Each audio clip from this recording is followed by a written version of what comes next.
Juice ತಗೊಳವ. ಹೊಟ್ಟೆನ ಸ್ವಲ್ಪ ತಣ್ಣಗ್ ಮಾಡ್ಕೊ. ಮನೆಯಾಗ ಯಾರು ಇಲ್ಲ ಅಂತ ಕಾಣ್ತಿದೆ. ಯಾರು ಇಲ್ಲ ಕಣವ, ನನ್ನ ಹೆಂಡತಿ ಒಬ್ಳೆ ತೀರ್ಥಯಾತ್ರೆಗೆ ಹೋಗೋಳೆ. ತೀರ್ಥಯಾತ್ರೆಗ ಒಬ್ಳೆ ಹೋಗೋಳೆ. ಎಷ್ಟು ದಿನ ಆಯ್ತು? 8 ದಿವಸದ ಮೇಲಾಯ್ತು. ಯಾವಾಗ ಬರ್ತಾರೆ?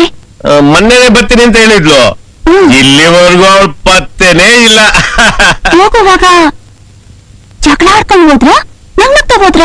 ಹೋಗೋ ಗಡ್ಬಿಡಿಲಿ ದುಡ್ಗೋಸ್ಕರ ಸ್ವಲ್ಪ ರಂಪಾಟನೆ ಮಾಡ್ಕೊಂಡು ಹೋದ್ಲು. ಜಗಳ ಆಯ್ತು ಅನ್ನಿ? ಹಂಗಾರಿದೆಯ. ಅದೇಯ ಹಂಗಂದ್ರೆ? ಅಲ್ಲ, ಮಕ್ಕಳು ಮರಿ ಎಲ್ಲರನ್ನೂ ಬಿಟ್ಟು ಹೊಂಟೋಗವ್ರ?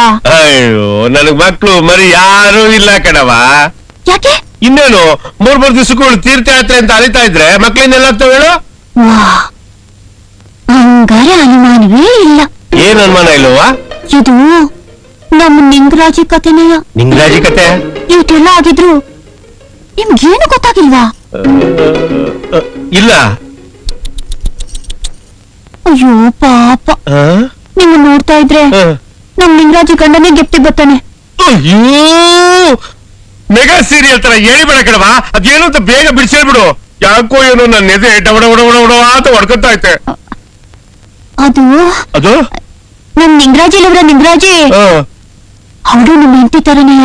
ನನ್ನ ಹೆಂಡತಿ ತರನೆಯ? ತೀರ್ಥಯಾತ್ರೆ ಹೋಯ್ತೀನಿ ಅಂತ ಹೋಗಿ ಗಂಡನೇ ಬಿಟ್ಟು ಹೊಂಟೋಗ್ಬಿಟ್ಟು. ನಿಮ್ ಕಥೆನೂ ಅದೇನೆಯ. ಅಲ್ಲ, ಅದೇನಷ್ಟು ಗ್ಯಾರಂಟಿ ಆಗಿ ಹೇಳ್ತೀಯಾ?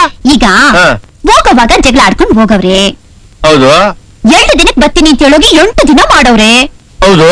ಊರ್ಗೋದಿ ಮ್ಯಾಕೆ ನೀವು ಬದುಕಿದ್ದೀರಾ ಸತ್ತಿದ್ದೀರಾ ಅಂತ ಒಂದು ಫೋನ್ ಮಾಡಿ ಕೇಳವ್ರ? ಇಲ್ಲ. ಇಷ್ಟೆಲ್ಲ ನಡೆದಿದೆ ಅಂದ್ಮ್ಯಾಕೆ ಇನ್ನೇನ್ ಅರ್ಥ? ಇಷ್ಟು ಸಣ್ಣ ವಿಷಯ ಈ ತಡಿ ತಲೆಗೆ ಹೊಳಿಲಿಲ್ಲ ಕಣವ, ಹೊಳಿಲಿಲ್ಲ.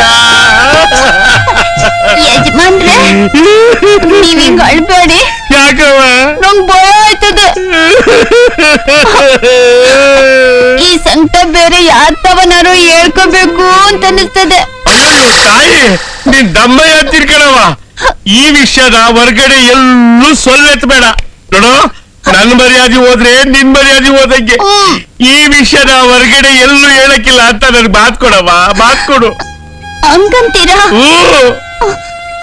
ರಾಮಾಯಣವಾಗ್ಲೂ ನಾ ಹೇಳೋಕಿಲ್ಲ. ಆದ್ರೆ ಏನ್ ಮಾಡೋದು, ನಿಮ್ ಹೆಂಡತಿ ನಿಮ್ಮನ್ ಬಿಟ್ಬಿಟ್ಟು ಓಡಂಟೋಗವ್ರಲ್ಲ.